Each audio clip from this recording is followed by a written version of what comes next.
The downpour blurs the street into shimmering streaks of silver as the halfling tears through the rain-slicked darkness, boots splashing across cobblestones. She races toward the keep's fountain like a halfling fleeing death itself, only to veer hard at the final moment, slipping towards a narrow alley and leaving you fully exposed beneath the flickering lanterns.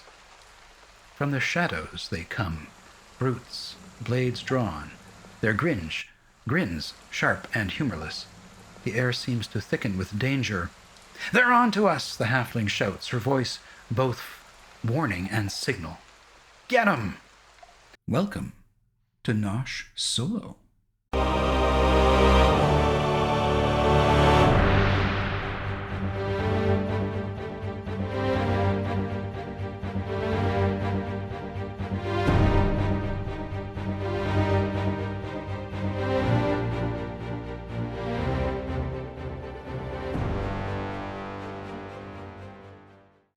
Welcome back, everybody. Okay, so one of the first things I did was go through the character sheets and remove all shields and bows and helmets. The only thing that the characters brought into that tavern with them were their hand weapons, and if they had leather armor or if they had chainmail, then they were fine to wear it in the tavern. Now, why is that? Well, I find it rather annoying that we would think that in any given tavern, people would just walk in fully armored, shields on their backs or at their sides, bows across their backs, in a really dense tavern with people all over the place.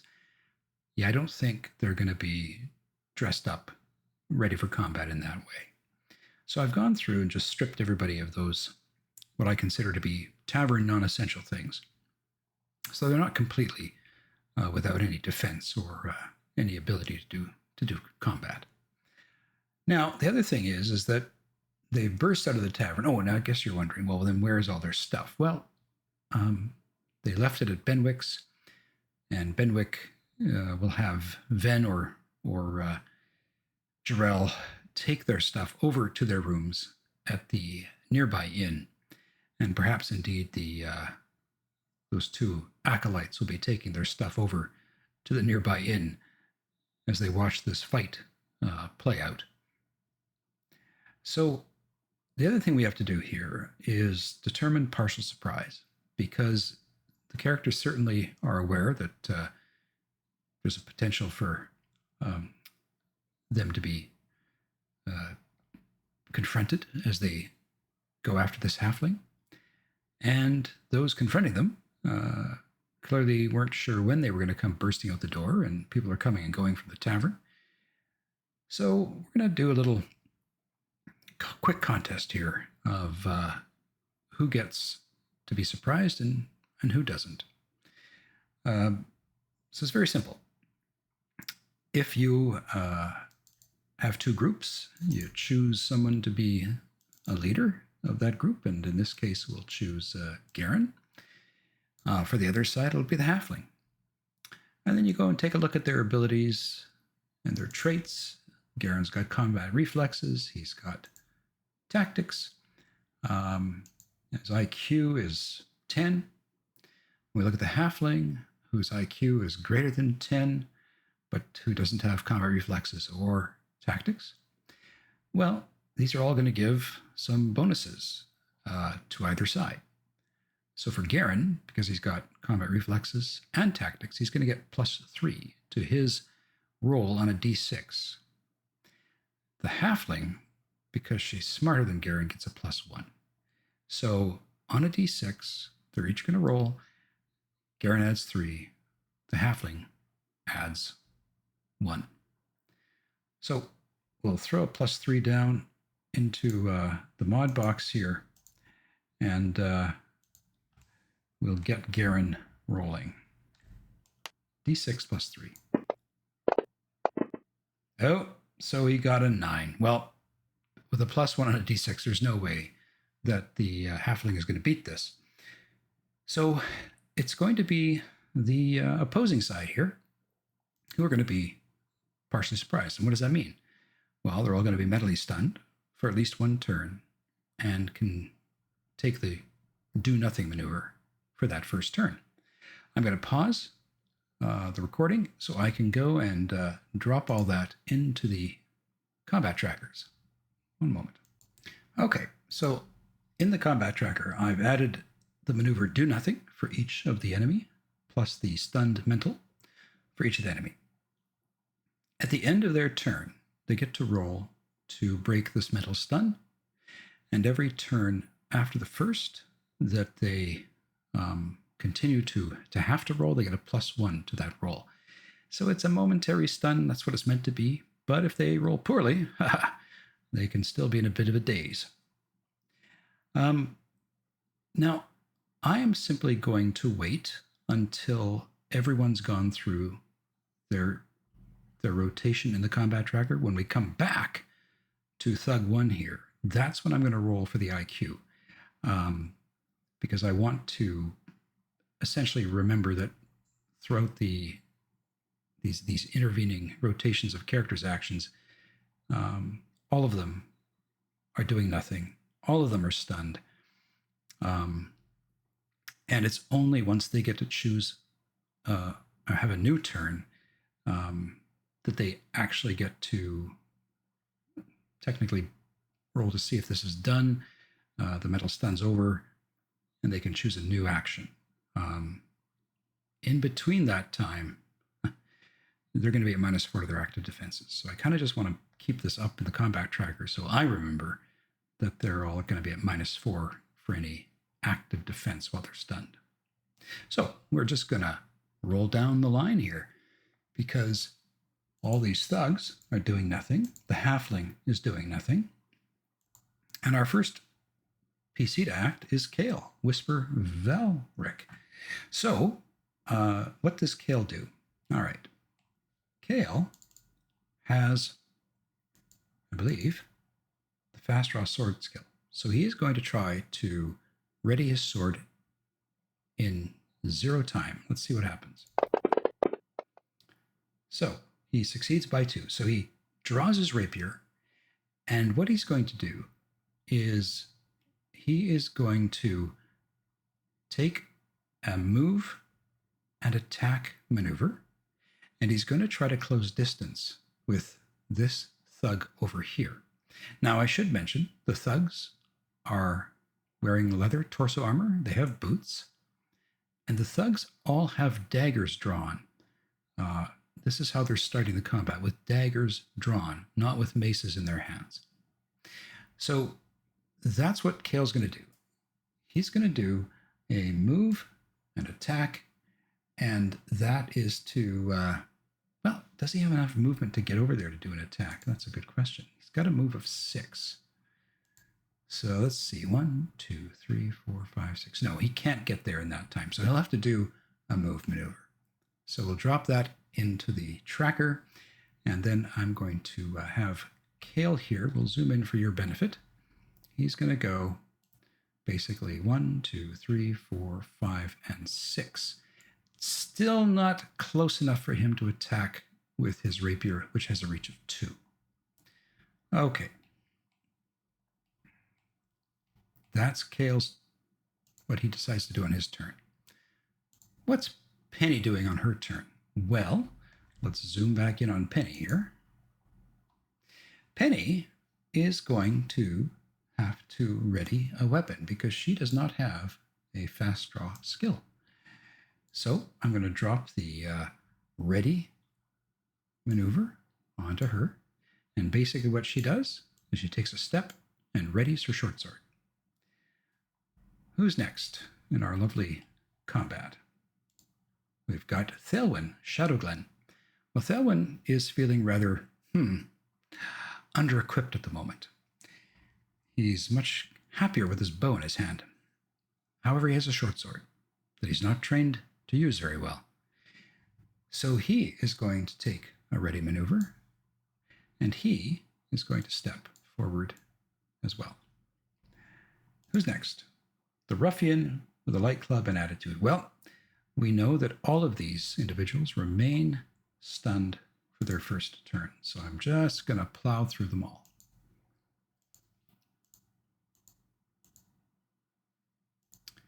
And this brings us to Garran. Garran has the fast draw sword skill. Let's see if he can get that sword of his out in no time. Oops. How many times did I throw that? Anyway, either way, it was successful. So we'll go with the first roll, success by 2. So he gets his broadsword out in 0 time. Let's zoom in on him now. So Garran is going to do a move and attack because he can't hit from more than 2 hexes away. So he is going to have to close distance. He'll do a move and attack. So I'll put that down in his combat tracker. Garran takes 2 bounds forward. Now, a move and attack has a -4 penalty. Now, that would take him down to 10. But because he's doing a move and attack, his target number cannot be greater than 9. So I'm going to put in a -4 takes him to 10. I'll put a -5 modifier in the box here to get him down to that target number he needs. Let's see if he hits. So he fails by 1. He rolled a 10. Okay, so that's his turn. Who's next? Sister Haleen of the Emberlight. Well, sister, you don't have fast draw mace, so you are going to take a ready maneuver, but you are also going to step forward as you do so. Who do we have next? Thrumley. Okay. So Thrumley is going to step, and he's going to ready his throwing axe. So he takes a step as he readies his throwing axe. Who's next? Velistra Duskthorn. So Velistra, she is going to take a step behind Thelwyn, and she is going to do a step and concentrate. And she's going to start concentrating on an area spell called Mass Sleep, I think is what it's called. Alrighty then. Is this the end of our first second of combat? Yes, indeed. So again, you can say that everyone has now completed a maneuver. That is the end of their first turn. Now I'm going to have these ne'er-do-wells roll versus their IQ to see if they break the stun or are they still in partial surprise for now this second turn. So here we go. IQ rolls. So he failed by 3. So he's going to stay stunned. Next person. He failed by 3. He stays stunned. Next person.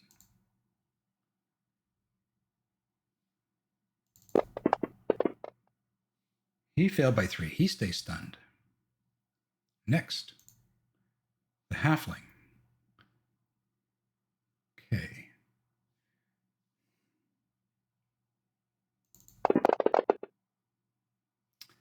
Failed by 1. Stays stunned.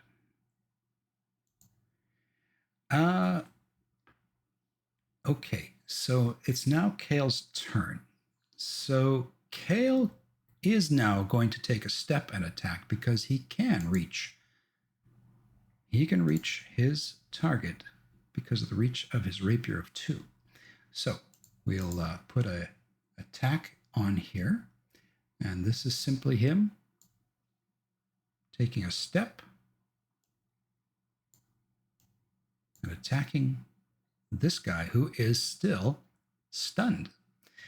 Okay, so Kael, let's bring up your character sheet. You got your rapier out.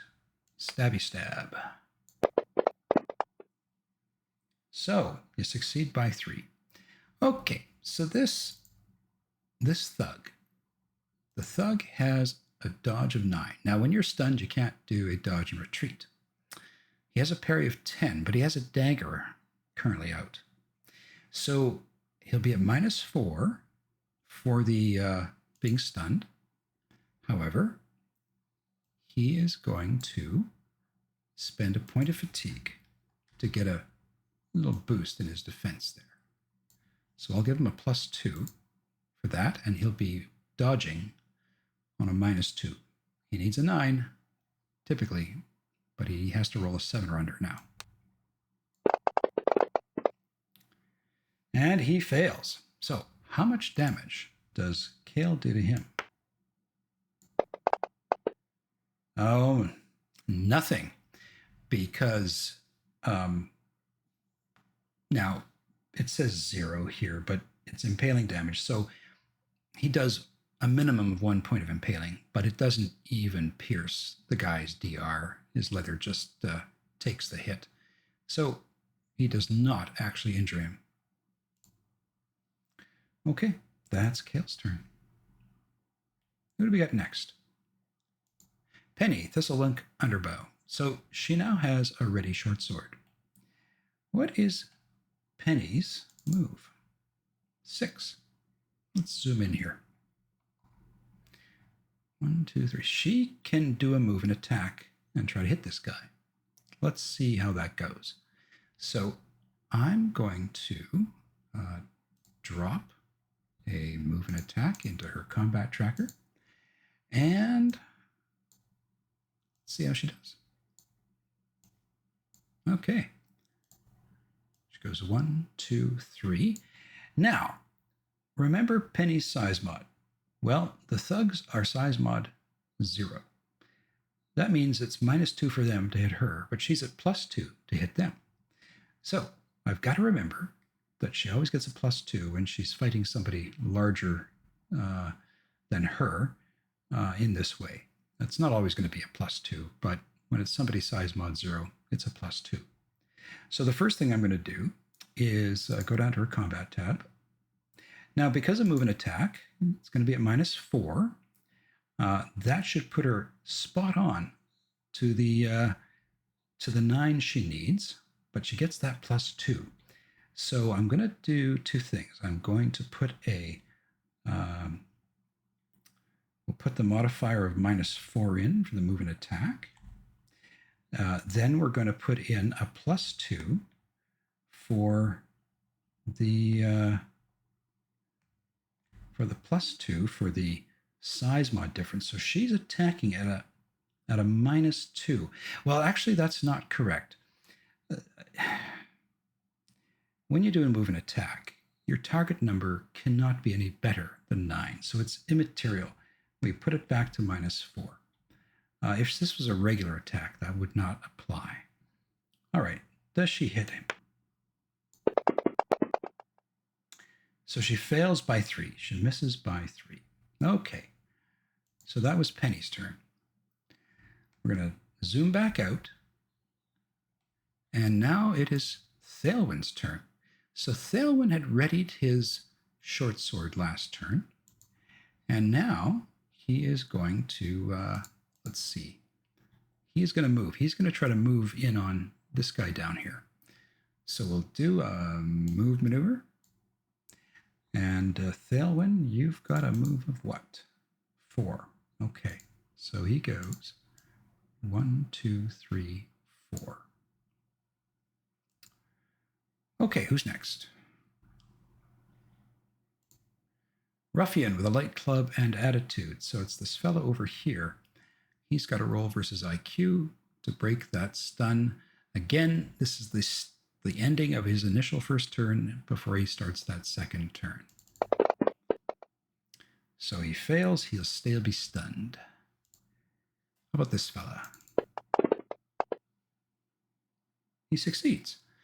Okay, so as he starts his new turn, he is no longer doing nothing, and he's no longer stunned. So he's snapped 2. And he decides, he's already got his light club out. He decides to move. So he is going to go 1, 2, 3, 4, 5. Okay. On to the next one. Let's see. Does he break his stun? Failure by 1. He remains stupefied. And who's next? These two up here. Do they break their stun? Yep, he does. So again, I'm going to take off the do nothing and the stun, and he is going to do a move.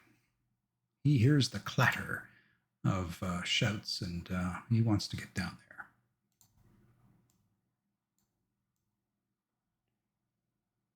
So he's got a move of 5. These guys have a move of 5. And that brings us to his buddy up here. Does he come out of his stun? No, he stays stunned. Who's next? Oh, we got this ruffian here. So does he break his stun as Thelwyn bears down on him? No, he does not. And last but not least, I think it's that guy. I think there might be one more. Does he break the stun? Yes, he does. So, again, we're going to take out the do nothing and stun, and we are going to get him. I wonder if he can do a move and attack on Thelwyn. I think he can. He can move 5. 1, 2, 3, 4. Yes, he can. He'll do a move and attack on Thelwyn. So he is going to go 1, 2, 3, 4. And yeah, why not? Go into the horse poop. So he will try to hit Thelwyn with his light club. He's going to be at -4 for the move and attack. This puts him well below the target number of 9 that he can't exceed. He's got a level of 11. Let's see what he does. And he fails by 5. Okay, so swings wide. All right, so we're back to Garran. So Garran had tried a move and attack last turn. Let's take that off. This is now going to be a regular attack. And so he simply swings his sword. I think, however, what Garran wants to do here, I'm going to zoom in for you. Garran wants to burn a point of fatigue to do extra damage, +2 damage, should his attack land. All right. So here he is. Just a body shot. And succeeds by 8. Okay, so the thug here in front of him, I think, is still stunned. It's number 2. And sure enough, he is still stunned. So he can burn a fatigue point to get a +2 for Feverish Defense. He will be at -4 because he's stunned. And let's see.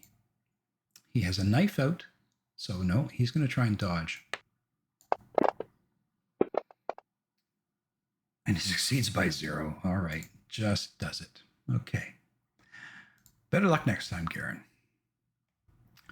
All right, who's next in combat?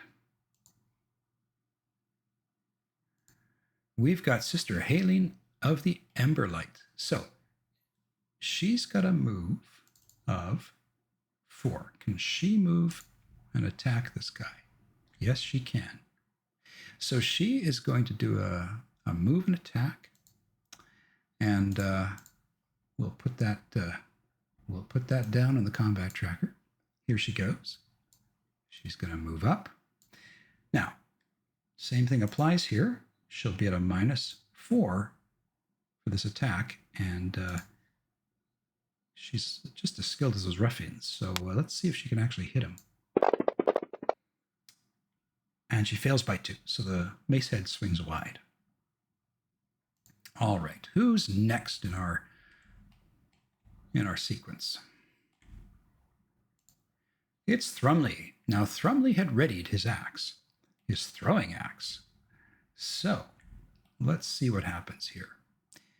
I think what Thrumley's going to do is he is going to take a turn, and he is going to, I think he's going to aim. Yes. So he'll take a turn of aiming.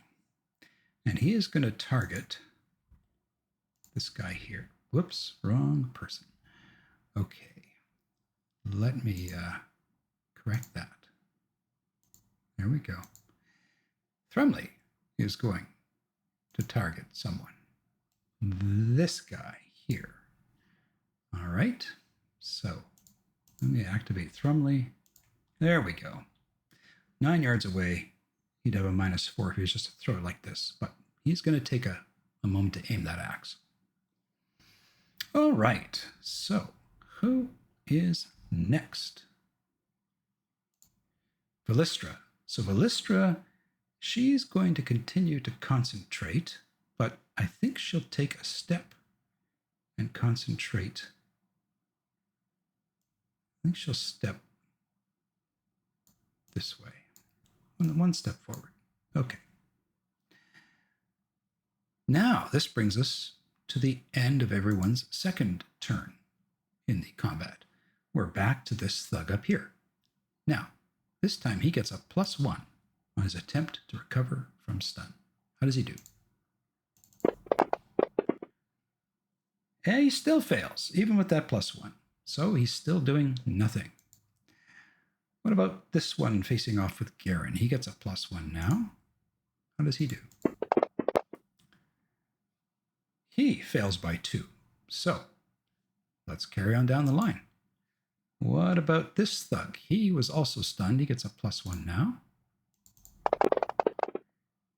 And he succeeds. So he now is aware that he is getting stabbed at by this thief. Rogue. So he is going to, he's got his dagger in his hand.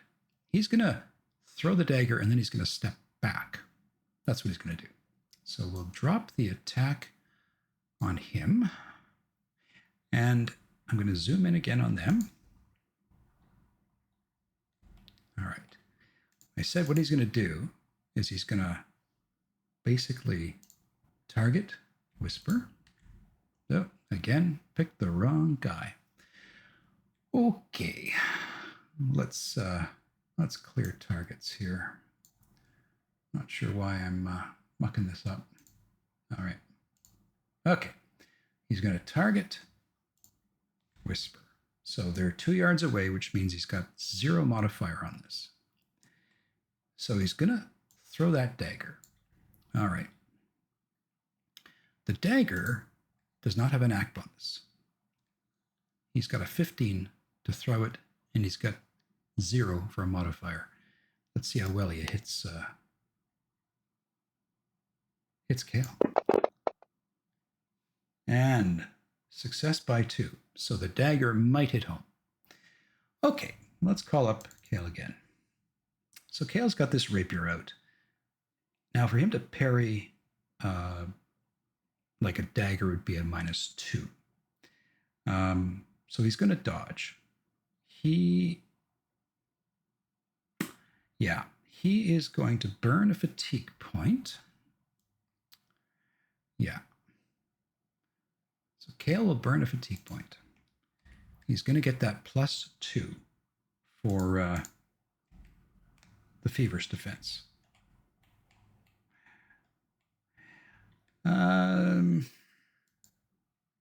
I think that's all he can do. He can't dodge and retreat because when you're trying to dodge and retreat on ranged weapons, it's like you're hitting the ground. So, yeah, I think this is maybe the best option for him. Let's see if he dodges this thing. And he does. Well, that begs the question, what's the range of this guy's dagger? 12 hexes. All right, well, let's just take a moment here. Pull back. Is there any... Oh, see, this is the thing, right? Is that if we were to draw a line from him... Okay, so 12 hexes would be max. All right. So guess who that dagger potentially could hit. It can't go any farther than here. It's going to peter out about here. But because it's straddling this hex with Velistra, he has to roll to see if he potentially hits her. So what I'm going to do is drop this back over to her. So that would be a -4 for him to attack her. The other thing is his target number for her cannot be better than 9, but it can certainly be worse. So if we were to look at his skill level, which is 15, we include the -4 for the range. We're talking about basically a target number of 11. We have to bring this down to 9. So we'd have to tack on another sort of 2 on top of the -4 to get it to that target number of 9. So I think what we'll do is simply, I'm going to put the mods in on my screen. The range will be included in the calculation. I'll add another -2 to that. Let's see if he hits Velistra. So here we go.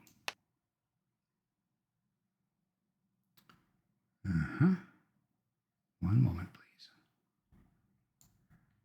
I have to zoom in on mine. All right, let's see if he hits Velistra. Success by 0. He needed a 9, and he rolled a 9. Okay, so Velistra will have to do an active defense here. Or can she? She's been concentrating on this spell, and she sees, Kael goes running. It's raining. I don't think she's expecting a dagger to be thrown at her at this point. So I'm going to say, you don't get a chance to defend against this. What damage does he do? 1d -2 impaling. All right.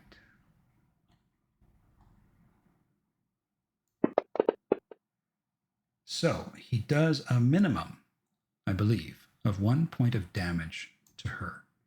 We'll go down and find her. Yeah, because she doesn't have any armor, so she's going to take 2 points of injury from this attack. Now that is going to put her at -2 for shock. And she now has to make a will roll at -3 to maintain concentrating on this spell. I think the shock may also affect that, but let me double check. So no, the shock would affect her casting of it if she cast the spell next turn. No, she needs to make a will roll at -3 to maintain her concentration on this spell. Here we go. And she fails by 3. So Velistra loses her spell. So I'm going to just keep the concentrate on here, so I remember that I don't try to reignite it, if you will, once we get to her. So she takes the dagger. It sinks into her side, not too terribly deeply, but bad enough to cause her to lose concentration on her spell. Okay. I'm going to get rid of this. All right. Who's next? The halfling. Is that correct? Yeah.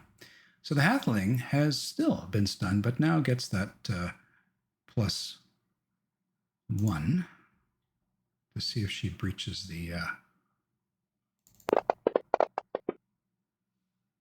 success by 0. Okay. So she's no longer stunned. However, she at this point is going to do nothing. She is merely observing what's happening here. Who's next? Kael. All right. So Kael dodges the dagger, and he Oh, now this guy I said was going to move back. That's correct. So he does take a step back. So this forces Kael to take a step and attack. So I'm going to keep the attack there on his combat tracker location. He takes a step, and he is going to try to stabby stab this guy again. And succeeds by 3. Okay, so this guy, he's not stunned. It's Thug 3. So he's going to burn another fatigue point. He is going to do a dodge and retreat. So he's going to get a +3 for that. He's going to get a +2 for the Feverish Defense. Let's see if he dodges this. And success by 9. Easily dodges that. Okay. So that's that for him. Who's next in our sequencing?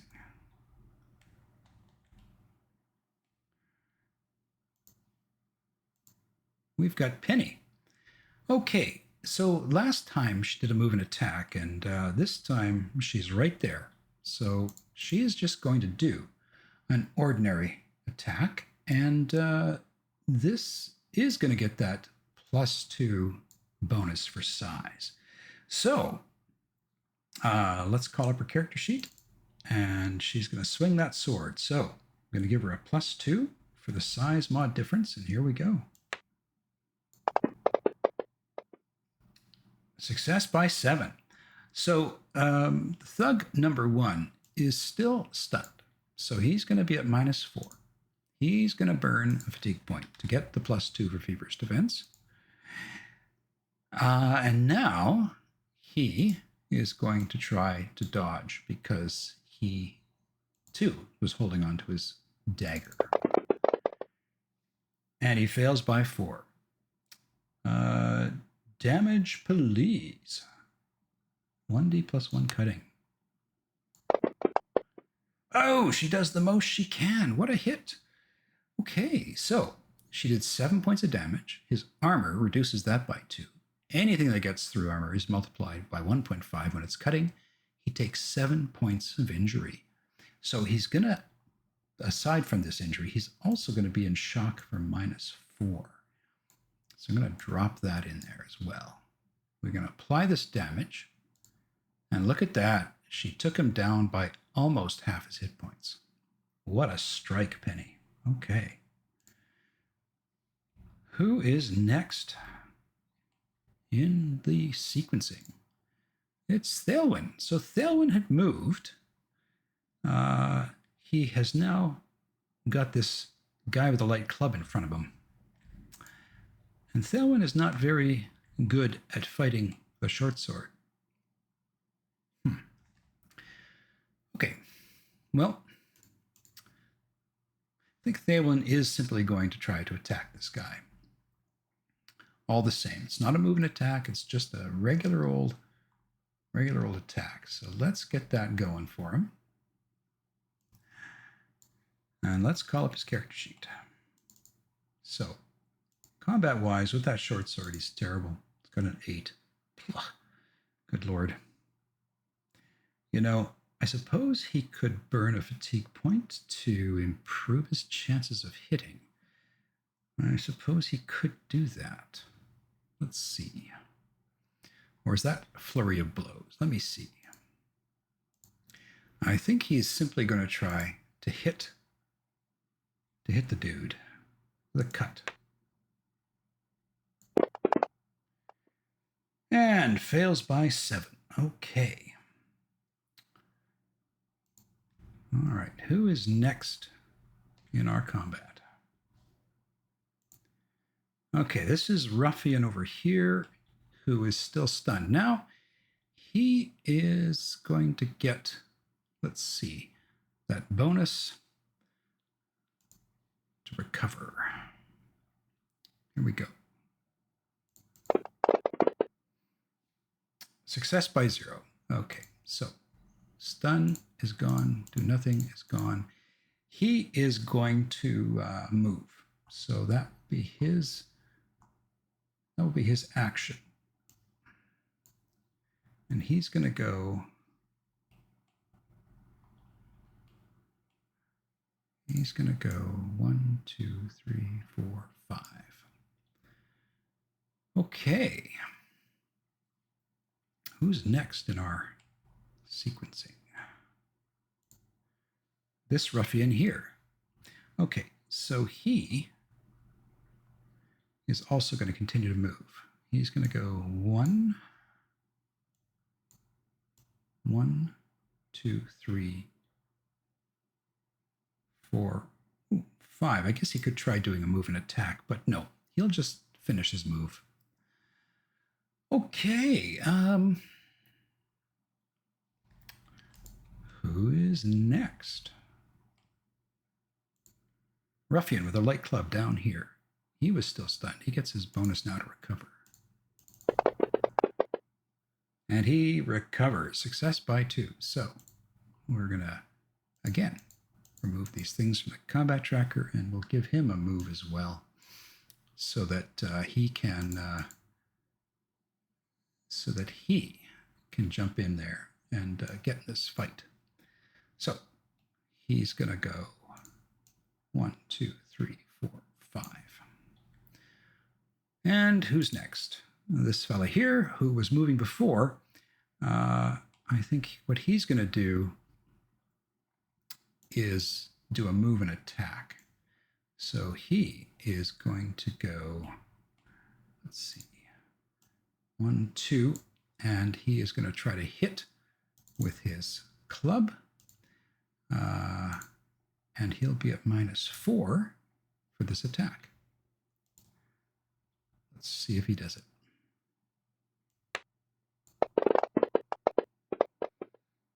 And he fails by 2. He needed a 7. So there it goes.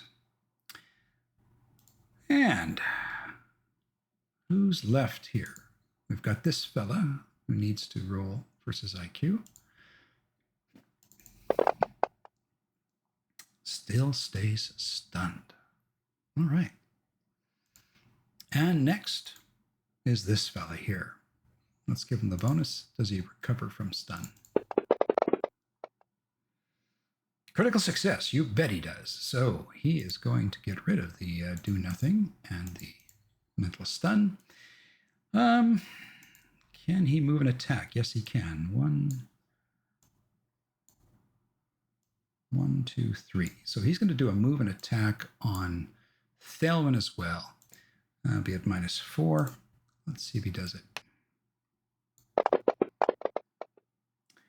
And fails by 7, so goes wide. Okay, is that everybody for the enemy? I think it is. Who's next in action here? Oh, this ruffian. Okay, so he had moved an attack in his last turn. So now we're going to convert that just into a basic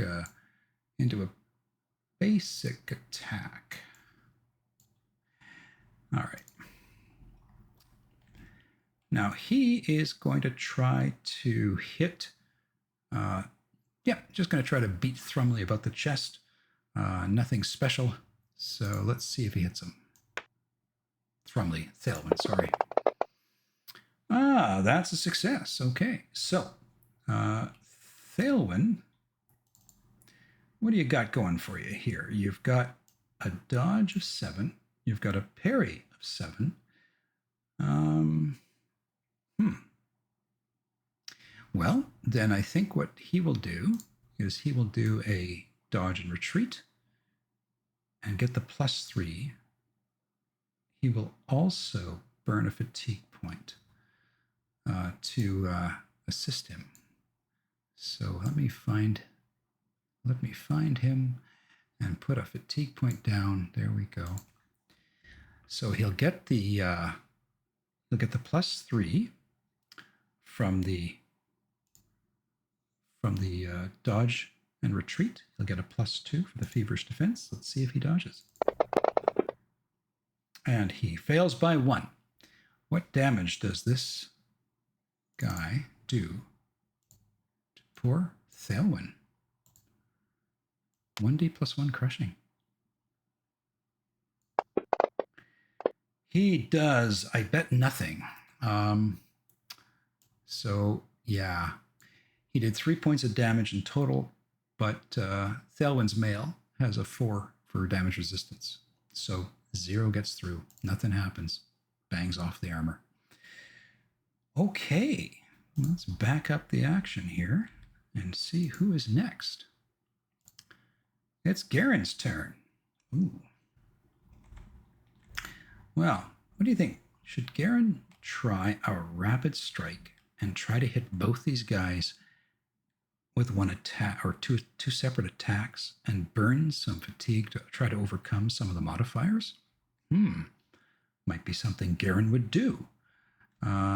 Let's see. I'm going to call up his sheet. So he's got a 14. Give me one moment to figure all this out. Okay, we're back. And he's going to have to burn 2 points of fatigue. If he does rapid strike, it's typically -6 for each attack on each target. But if he burns 2 fatigue points, he can do a Flurry of Blows for each. And the result is it'll be attacks at -3 on both. So that's what he's going to do. Garran is going to burn 2 more points of fatigue. He is going to get a -3 for each of these attacks, 1 per person. So here we go. Attack 1.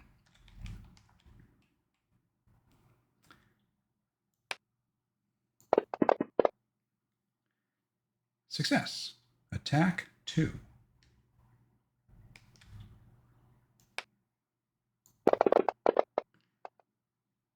Success. Okay. Well, now let's turn our attention to these two and see what they do for potential defenses. We've got Thug 2, we've got Ruffian 2, and Thug 2 is still stunned. I can't believe it. And Ruffian 2 is not. So let's start with Thug 2. He's at -4 to his active defense. He's going to burn another fatigue point so that he can get the +2 for Feverish Defense. And he is going to try to dodge. So here we go.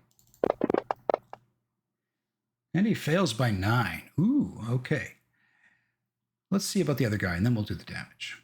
So Ruffian 2.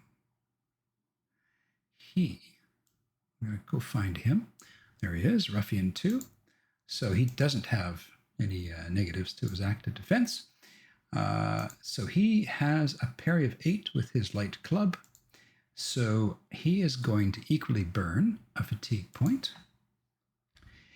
And he is going to get a +2 on his parry. He is also going to do a...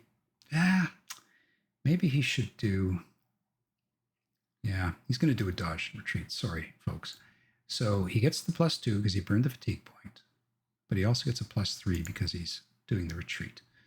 So let's see if he dodges this. And he fails that. Okay, well, Garran, lucky fellow. Okay, so we'll do the damage on the first guy. Here goes. 1d +3 cutting. Almost as max. 8 points of cutting damage. Ouch. So when you remove the damage resistance, he, in the end, did 6 points of cutting. Multiplied by 1.5, he did 9 points of injury. That's a major wound against this guy. And so we'll first of all, we'll put a shock modifier down for -4. Just so I don't forget about that. We're going to apply that damage. Now, Thug 2 is at 6 hit points left. And he's got to roll versus his health or fall down, continue now to be, well, physically stunned, and drop his dagger. But he does not. So he stays standing. He's not stunned. Okay. But he's still mentally stunned. All the same. What about the next guy?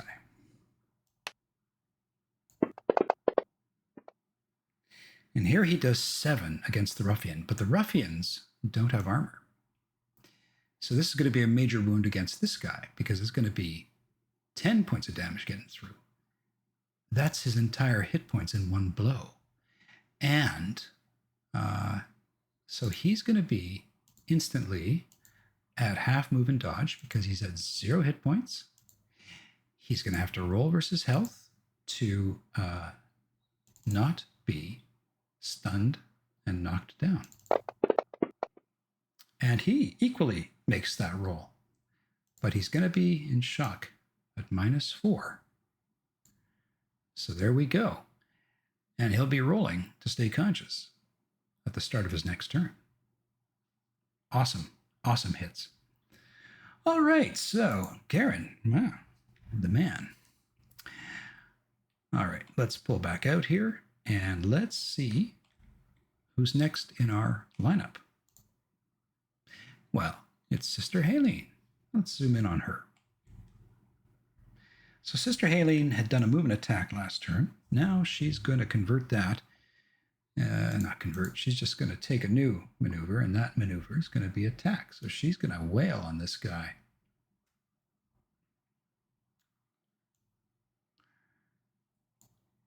All right. So, Sister Haleen, let's call you up. There we go. Swing, bada bada, swing. Failed by 4. Boo. All right. Well, so be it. And who is next? Thrumley. Thrumley has aimed for 1 turn. I'm going to zoom in on him. Thrumley's aimed for 1 turn. He is going to take a step and attack. So we'll do that. All right, go. He takes a step. He tosses that axe. All right, let's call up Thrumley and see what we can do here. So Thrumley has, under his ranged tab, a throwing axe. One axe only. He aimed for a turn. He gets his act bonus. And the range should already be calculated for -1. Let's see the hits. Success by 7. Okay. So, what does the ruffian do here? The ruffian, I believe, had just made a move the last time. Ruffian 1, yeah. Yep, he'd done a move. So, combat-wise, he can try to parry the axe. He can try to dodge the axe. He can't do a dodge and retreat because it's a ranged attack. He can burn his fatigue to get a +2 to either his dodge or his parry. He could try parrying the axe, but I believe that would be at -1. I think dodge is his best bet. He's going to burn that fatigue point. He's going to get a +2 to his dodge. Here we go. Let's see what happens. Oh, he critically succeeds. Oh, that's insane. Okay. So this forces, I think this forces Thrumley to a critical miss table, but let me double check. What fun. Not really, but really. Well, on a ranged attack, there's nothing special that happens, except that this ruffian is a very lucky person. And so Thrumley's axe, unfortunately, is just going to go out here and hit probably the side of a building or a shrubbery or something. So, oh, that's too bad, buddy. kind of hoping maybe you'd connect with this guy. But that's the way it goes. So we're going to clear that target off, and so be it. Okay. Who is next? Velistra. Well, she's lost her concentration. So Velistra is going to have to start concentrating again. So she is going to take, let's see here. I think Velistra is going to take a step. No, she doesn't want to get any closer. I think what she's going to do is she is going to start concentrating on another spell, Daze. So we'll put the concentrate on her there. Okay. Let's pull back out to our larger map. And who's next? We're at the top of a new round, and some rolls to recover from the partial surprise can get underway.